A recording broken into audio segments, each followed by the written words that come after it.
Let's talk some Friday, Belmont Park. We're going to look at July the 5th, the races 6 through 9, the late part of the card there, the better races on the card on Friday at Belmont at the Big A. Hope all of you had a nice 4th of July. I'm actually recording this on Thursday before the 4th of July as we get set for some nice races this weekend. Going to be a big Saturday at Belmont with a couple graded stakes races on the card. So let's pad the bankroll here so you can have plenty to spend on the 4th of July sale that will extend all the way through Monday with Saratoga coming up, with Del Mar coming up. You're going to need a lot of past performances, a lot of clocker reports for help with these young horses and these important races, horses coming off of long layoffs.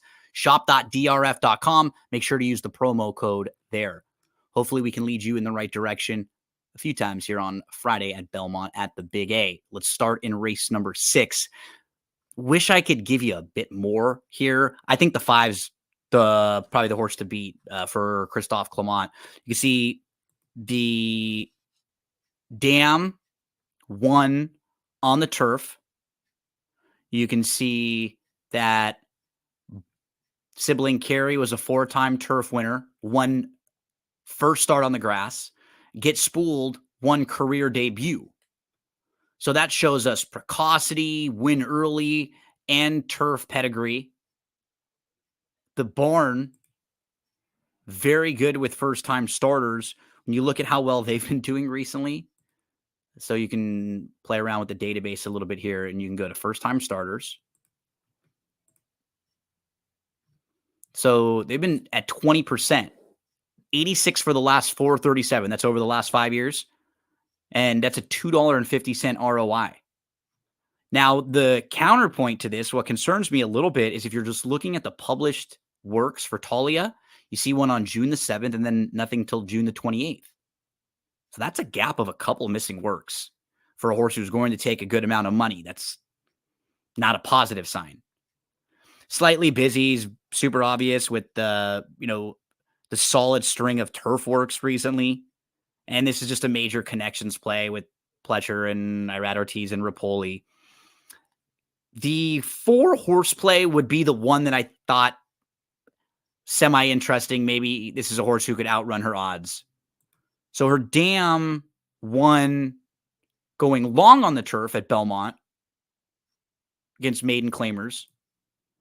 And you don't have much as far as other siblings. There was only one to race. There was a multiple winner and only went on the turf one time, but not a bad horse who only just had a small sample size. The barn is just 2 for their last 49 with first-time starters, so they don't win very often, but certainly capable, and you get a good price. I felt like if you're looking for a price, it would probably be there. The one Red Llama, another one who doesn't really have anything direct in the pedigree. But again, when you're talking about barns who have success with 2-year-olds and this type of a turf sprint, you think Weaver. So it wouldn't be shocked to see this one run well in here. I had the 4 as the horse. If you're going to throw maybe a price play into some of the late exotics, thought 5, 6, and 1 were pretty obvious and pretty logical here. Let's get to race number 7. Mile and an eighth, optional 62, non-winners of 2. I thought Mystical Curlin just is in really nice form right now and catches a field that doesn't seem to have all that much speed. I think he's naturally one of the quicker. And it's not like he needs the lead. He has some versatility. But he was a winner last time out, sitting just off. April the 6th, he comes from way out of it in a race that's come back really strong. Ben Doog, who was in there, he came back to win an optional non-2 with a 99 buyer. And then he finished second in the Suburban in a race that he should have won. The runner-up came back to win next out with a 101 buyer speed figure in a first-level allowance race going wire to wire. There was also a horse named Lucency who was in that race who came back to win next time out in a 40 non-winners of 2. So a strong race. Mystical Curlin was one of 4 next out winners in that one. And you look at his pattern. He's a 5-year-old. His 3 races this year. He breaks through the gate on March the 9th, and it's a race that's on an off track. And so he just sort of runs his race early, and he packs it in. but he needs the race. He hadn't run since November, the end of November. So he misses all of December, January, February, talking 3+ months. Shakes off the rust there. April the 6th, steps forward. That's the very strong race that we were talking about. He misses the break, so he has to come from out of it, but he shows us he can pass horses. He'll be way more forwardly placed, though, if he gets out of the gate well. And just naturally, he has some of the best positional speed in here.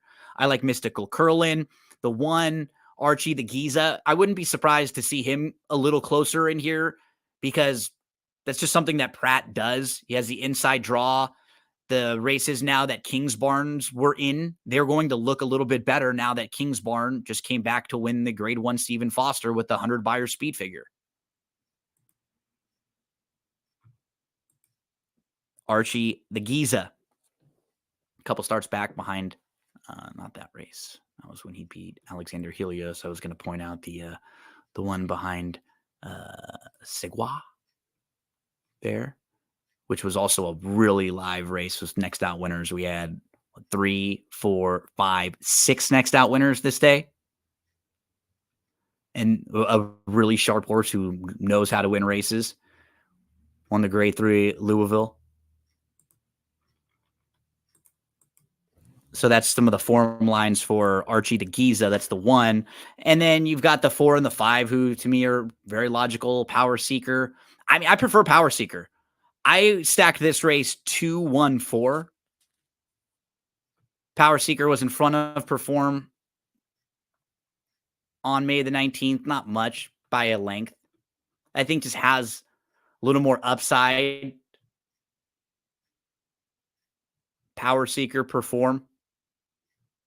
2 major players in here, which is probably pretty, you have 5 horses that'll not be separated a whole lot between Donegal Forever, probably Perform, Power Seeker, and Mystical Curlin and Archie the Giza. Contentious field. I'll stack them 2, 1, 4. That's race number 7 on Friday, July the 5th. Let's move to the Grade 2 Brooklyn. We'll see next who has been the top marathon horse over the last couple years. Next is 4 to 5 in here. He is a 10-time winner. And his trainer talks about how he keeps him going longer because this is what the horse really wants to do. He doesn't cut him back going shorter. This is a 1 3/8. This is actually one of his shorter races. And I'm really wondering if that could impact him here because what he likes to do is get out front and kind of cruise or sit second just under really slow fractions. The horse to his inside here, Drake's Passage, this is a legit horse.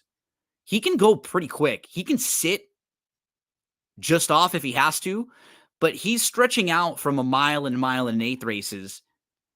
And I'm pretty high on him. I think he can take it to next in here and make next have to really work. So I thought the 5, Drake's Passage, had a big shot in here. I'm going to include him, and I'm going to play tickets where I single him instead of next in this spot.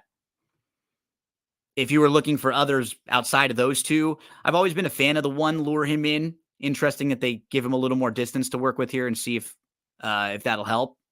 Horse who's gone longer on the grass earlier in his career. And then the 3, Croupy. I just don't know if he should have won that last race. I think it was more Ben Duke kind of being a little quirky late in the stretches, but Croupy is very honest. Mass Parade as well, but I prefer the 2 horses who I think have a little more speed in here. So that would be the 5, Drake's Passage, who I think can beat next. Let's get to the 9th and final. Now, if I can get through with Drake's Passage, I want to have a pretty good amount of coverage in this race because I do think it's challenging. The 1, Autumn, will be in the mix for me. She made a big 3 wide, then a 4 wide move up the challenge. She got pushed kind of in tight a little bit late.